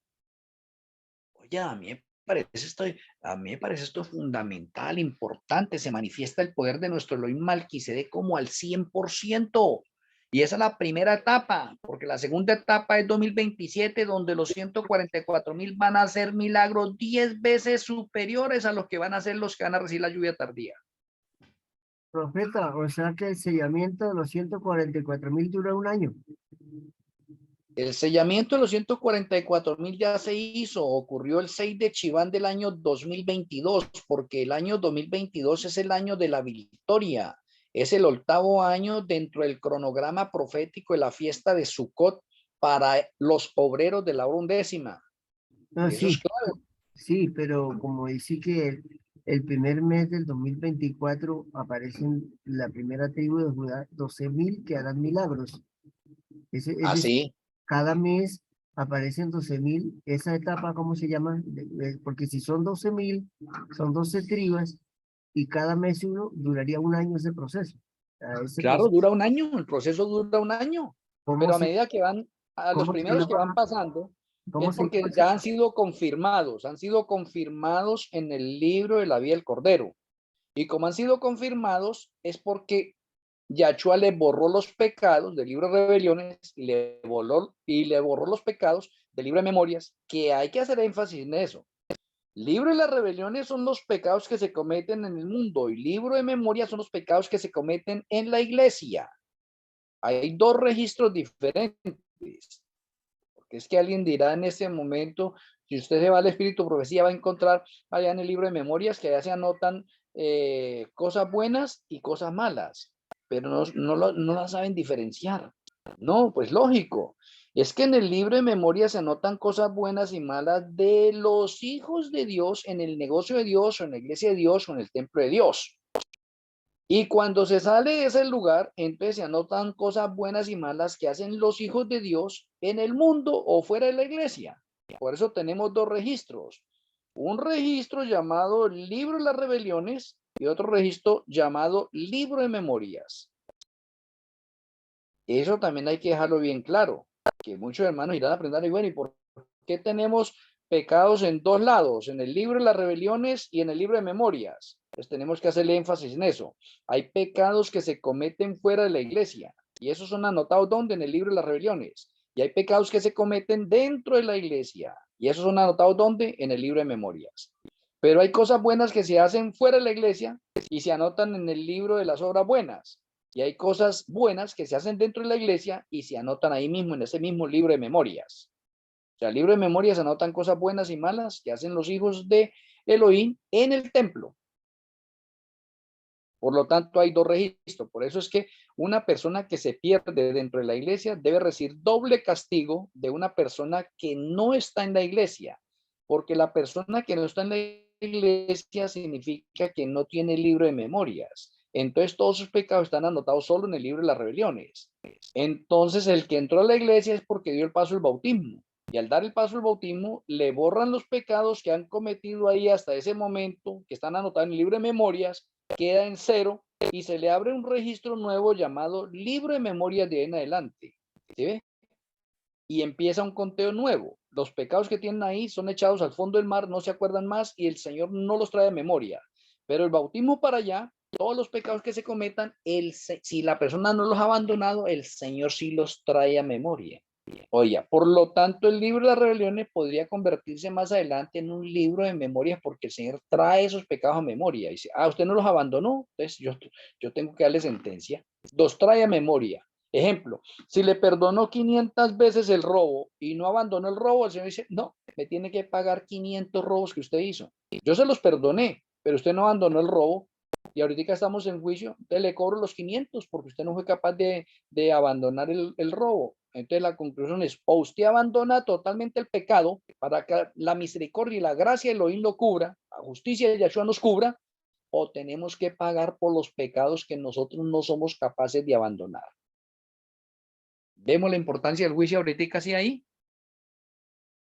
Sí, señor. Incluso dicen que las personas que han cometido pecados se arrepienten y vuelven a su pasado sin arrepentimiento, su castigo es mayor. O sea que Claro, me imagino que no le cobra solamente los 500 robos, sino que todavía tiene doble condenación, porque ha conocido la verdad y se ha apartado. Entonces, claro, el peso es más fuerte. claro. Por eso es que el juicio nos enseña a nosotros de unos que conocieron que reciben doble castigo. Y al final hay unos que van a recibir 10 veces más el castigo. Y los que van a recibir 10 veces más el castigo, ¿ustedes saben quiénes son los que van a recibir 10 veces más el castigo de lo normal? Hay unos que reciben doble castigo. Y es como acaba de decir Morel Luis Bejarano. Una persona que conoce y no se apartó, entonces va a recibir doble castigo. ¿Y quiénes son los que reciben 10 veces castigo? Los apóstatas, me imagino, y los que realmente eh, sabiendo hacer el bien y no lo hacen, multiplican sus pecados e incluso atacan al remanente y se convierten en sus peores enemigos. Me imagino, ¿no? Los que van a recibir 10 veces el castigo son los demonios. Eso sí, porque son 10 veces el castigo. pecadores Oye, al comienzo, pero el que hace recibir más castigo es Satanás. claro. Por eso es que Satanás va a ser castigado 1 milenio o 10 siglos. Y 10 siglos equivale 10 veces castigado. Importante.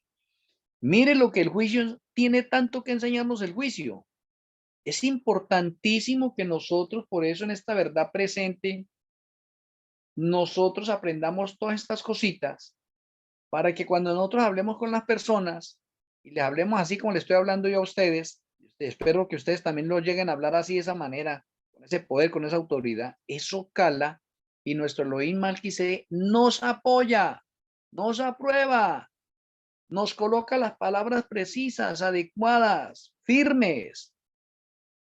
Y estos son los mensajes que como calan, llegan, nos ponen a nosotros a meditar, a profundizar, a hacer las conexiones debidas y penetran tanto en nosotros y dice, oiga, estoy mal, necesito ponerme bien.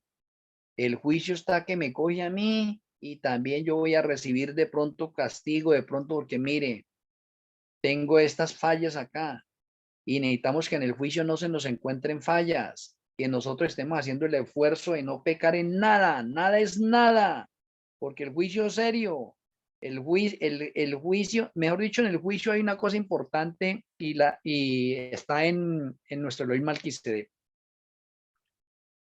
Nuestro Elohim Malquisedec es el que ejecuta justicia y nuestro Elohim Malquisedec en el concilio que se realizó de la deidad, nuestro Elohim Malquisedec, el que sea hallado falto en el juicio, él le descarga toda la justicia sin mezcla de misericordia.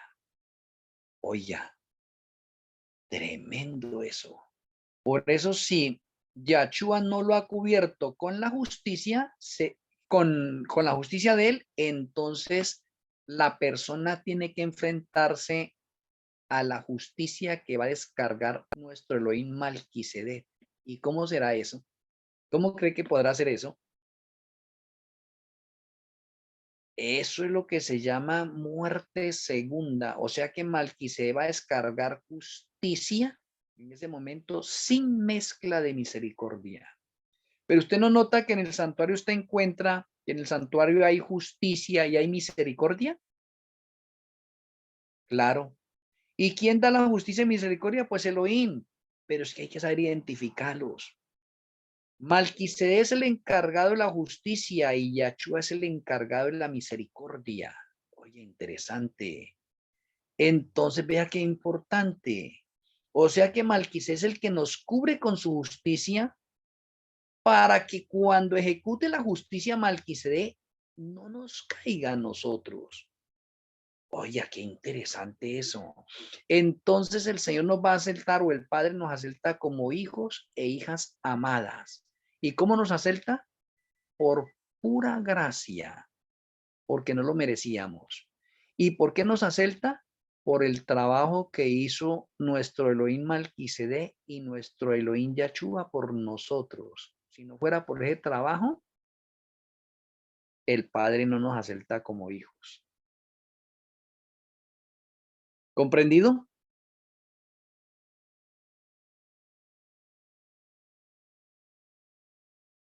Sí, señor. De hecho, el libro de Tesalonicenses segunda, 2, 10 y 11, habla acerca de este poder engañoso. Dice que con todo engaño de iniquidad para los que se pierden, por cuanto no recibieron el amor de la verdad para ser salvos. Por esto el Señor les envía un poder engañoso para que crean en la mentira, a fin de que sean condenados todos los que no creyeron la verdad, sino que se complacieron en la injusticia. Fíjense, se complacieron en la injusticia. Muchas gracias, Morel Luis, por recordarnos ese pasaje. ¿Algo otro comentario, mis hermanos?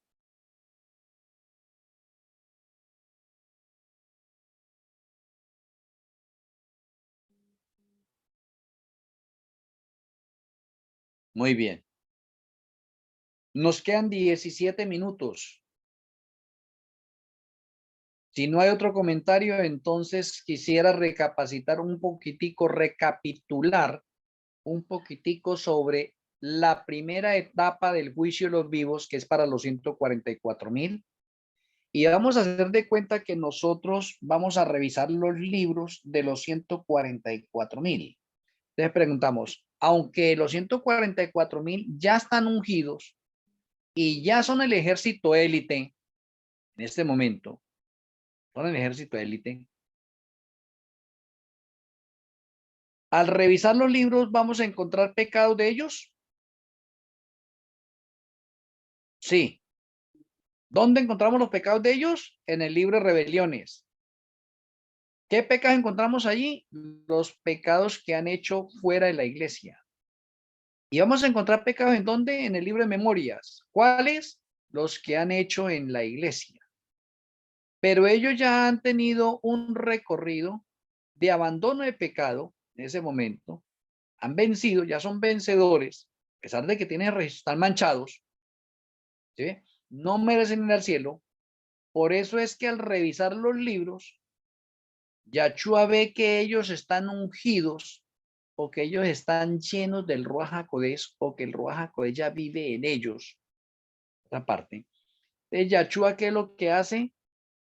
Borrarle los pecados del libro de las rebeliones y borrarle los pecados del libro de memorias, confirmarlo en el libro de la vida del Cordero y colocarle la palabra vencedor y cubrirlo con su justicia y quedó operado esa persona. ¿Cómo así que quedó operado? ¿Con cuántos pecados quedó cuando Yahshua le hizo eso? Pues si los borró todos, ¿con cuántos pecados quedó? Con nada, con 0. Y si quedó con 0, ¿qué carácter está reflejando ahorita esa persona? ¿Qué carácter va a reflejar? Refleja el carácter de Yachua. Porque Yachua es el que le presta esas vestiduras de justicia a esa persona. Entonces déjeme mencionarle esto y para que ustedes lo mastiquen un poquitico y de pronto puedan comprarse en el libro Descubra quién es Malquisedec. Siempre le hago énfasis a eso. Cuando la persona quedó operada, podemos decir que Malquisedec se fusionó con ella, ¿cierto que sí? Ya está fusionado. Malquisedec está fusionado con los 144,000. Pero cuando Yachua le hace ese trabajo, significa que Yachua también se fusiona con ellos. O sea que tenemos los 144,000 están fusionados con Malquisedec y con Yachua. Oye, aquí, esto es increíble. Esto es sorprendente. Sorprendente. Esto es algo súper extraordinario.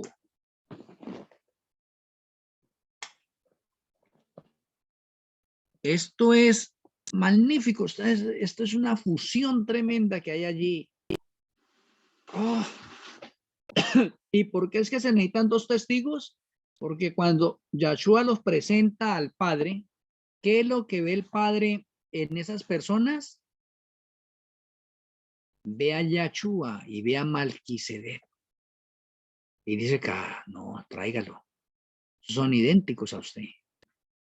¿Y cómo es que Yachua? Es humano y no pecó. O sea, Yachua tomó la naturaleza humana.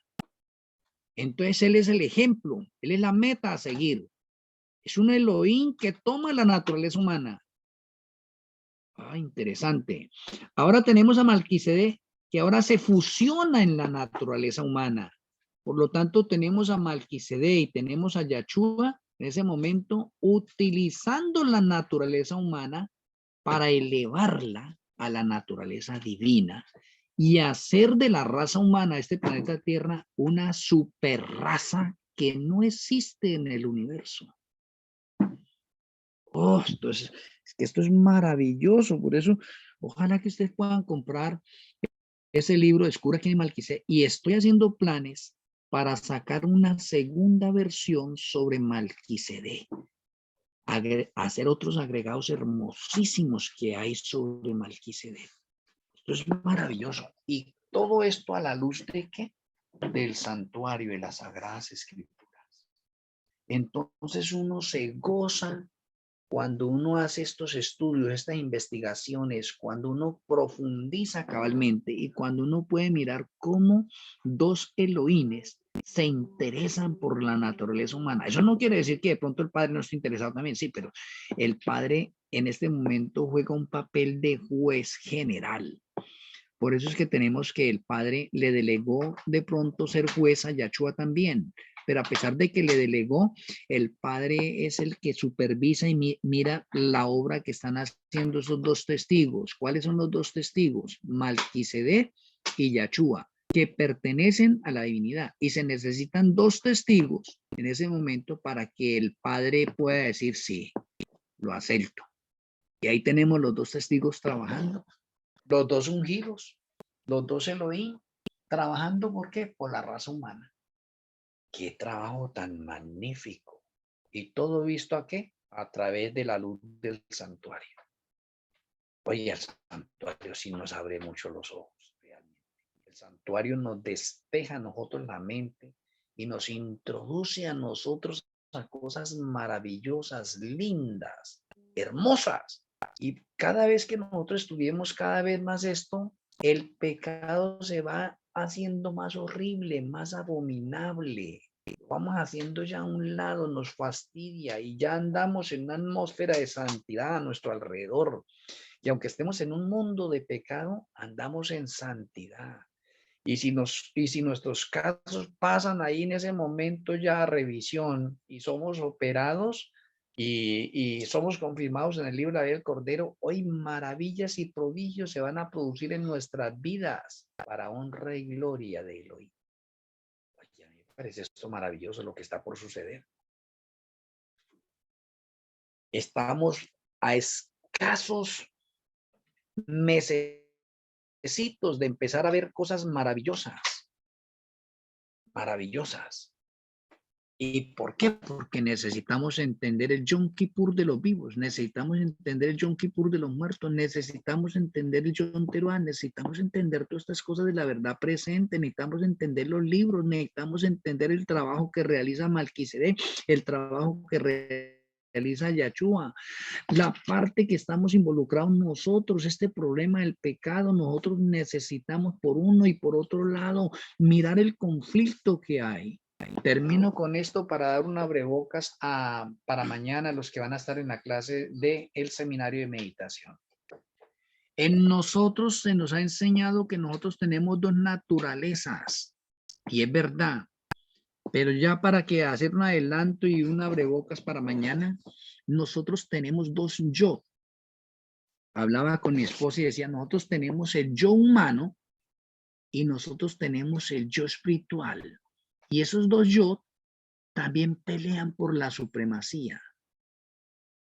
Porque es que el yo espiritual quiere la supremacía, pero el yo humano, ese yo carnal, también quiere la supremacía.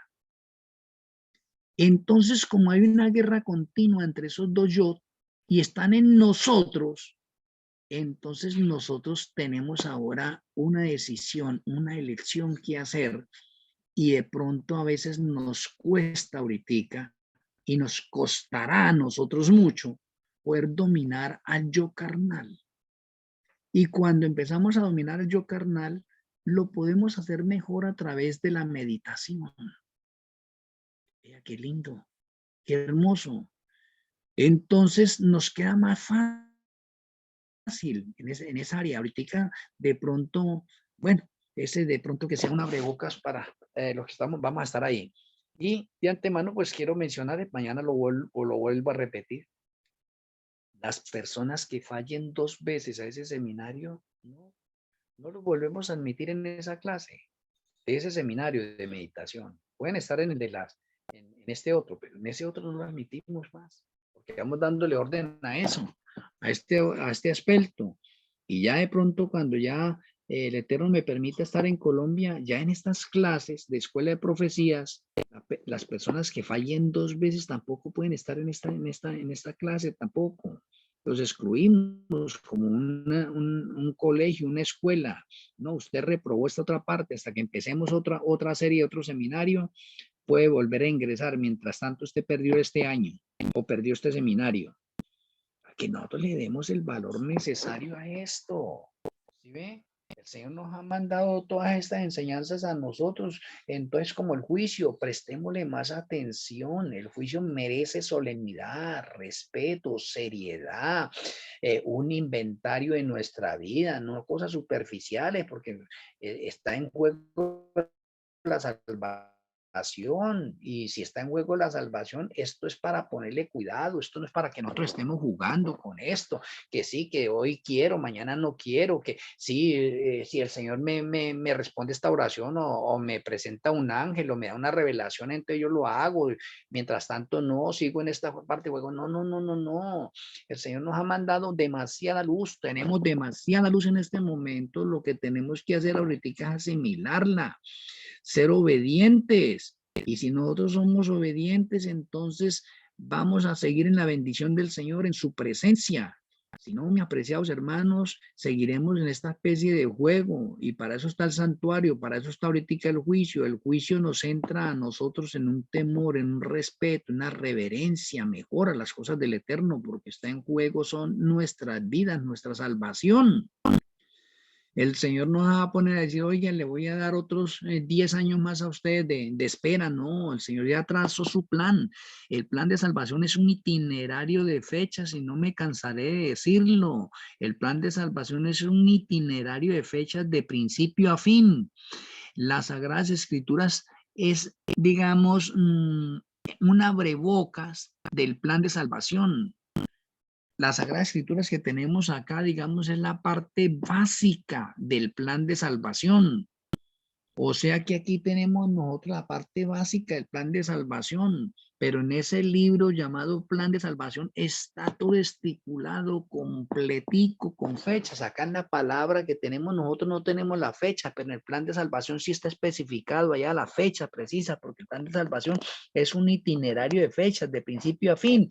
En el Plan de Salvación usted va a encontrar cuando allá en el cielo el Señor nos abra ese libro, nos dé permiso de mirar ese libro, se va a dar cuenta o nos vamos a dar cuenta nosotros que es la misma Biblia, pero con fechas.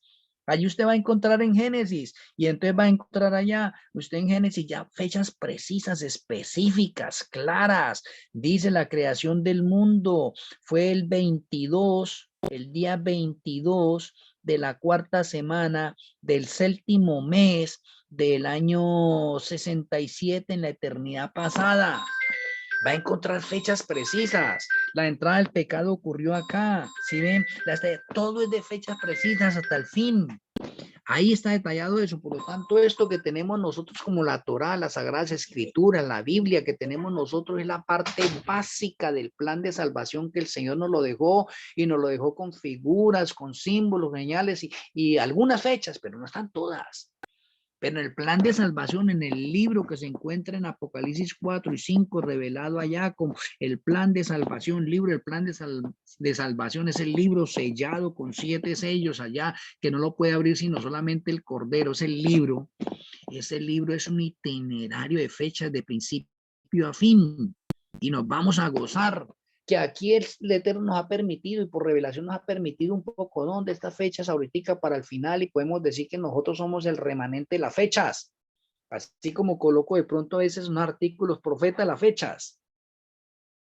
Ya muchos se van identificando con eso, profeta las fechas. Otros se van identificando, profeta de la hora undécima. Allá el plan de salvación, eso es un itinerario de fechas de principio a fin. Entonces nosotros es que le ponemos problemas a esto, lo que tenemos acá, no, que es que la Biblia no dice el día y la hora de la segunda venida de Yahshua, así que ahí dice, pero se han olvidado que en la fiesta de Sukkot ahí está la fecha escondida. Qué interesante, que tenemos otras partes que me hablan de fechas, que en el mismo Mateo 24 me habla de una señal contundente con fecha. Que necesitamos decodificarlo, sí necesitamos decodificarlo, pero eso no va a suceder en el libro, el plan de la redención, el plan de salvación que está en el cielo. Allá usted lo va a encontrar, lo vamos a leer fechas precisas de principio a fin, de principio a fin, de principio a fin. Muy bien, apreciado hermano. ¿Alguna pregunta final?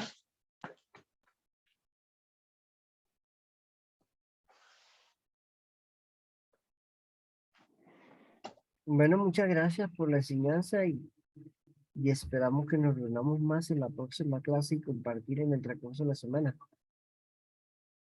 La honra y la gloria sean para el Eterno. ¿Algún otro comentario?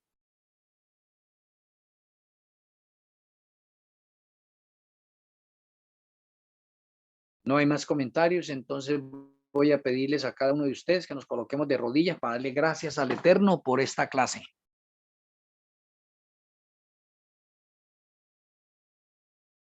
Amoroso Padre Celestial, amoroso Elohim Malquisedec, muchas gracias por la escuela de profecía Benet Shaddai. Gracias por los mensajes, las revelaciones que nos has dado. Gracias por permitirnos ensanchar nuestra mente, ahondar en nuestra mente. Gracias por darnos buena memoria. Permita que podamos retener todas estas enseñanzas, que podamos hablar con poder y autoridad a las personas que nos rodean, que podamos entender y comprender el juicio de los muertos bien, que podamos comprender el juicio de los vivos en sus 3 etapas, que podamos comprender el Yom Teruah, que podamos comprender el Sukkot profético y el Sukkot en la realidad, que podamos comprender los 1260 en la etapa del remanente y los 1260 de la segunda supremacía papal, que nos quede todo esto claro en nuestra mente, que nuestro Elohim Malquisedec nos ayude a nosotros a asimilar estas grandes verdades y que nosotros seamos confirmados para vida eterna. Nos retiramos a descansar, si es tu santa y divina voluntad. Mañana al reunirnos en el seminario de meditación, las personas que vayamos a estar allí, inquiétanos también a nosotros y permita que cada día tomemos más seriedad en estas clases, en estos seminarios que tú nos das. Que tu bendición repose en cada uno de nosotros. Te lo agradecemos en el glorioso nombre de nuestro Elohim, Yahshua HaMashiach. Amén. Amén. Bueno, feliz noche para cada uno de ustedes. Shalom Ubrajot. Muchas gracias. Bendiciones pastor. para todos. Feliz noche para todos.